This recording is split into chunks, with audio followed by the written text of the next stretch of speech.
大家好，我哋係第一組，我哋今日會講內地城市及農村居民生活嘅改善。第一，享受型消費，由生存型消費轉為發展型及享受型消費。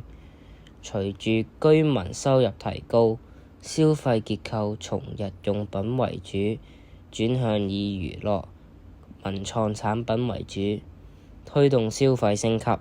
享受型消費亦都會帶動經濟增長。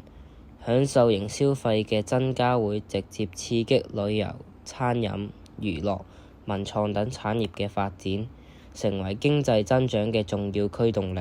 第二，消費結構升級，基本型消費減少城市居民喺食品同衣品上嘅支出佔比明顯下降。消費結構升級都會對發展型、享受型消費增加，例如旅遊、教育、醫療保健、文化娛樂及住房等支出比重上升。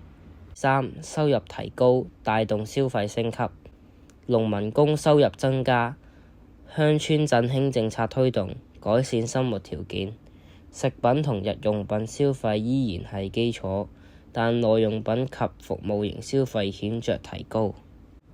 第四，消費方式轉變，線上消費普及，電子商務滲透率高，網購、外賣、共享經濟普遍，移動支付主導，例如微信支付、支付寶等，使購物方式更便捷，推動無現金社會發展。最後，技術與基礎設施改善，農村電商興起，例如拼多多、淘寶等，使農村居民可購得性價比更高嘅商品。網絡同物流基礎設施改善，促進數位化嘅消費。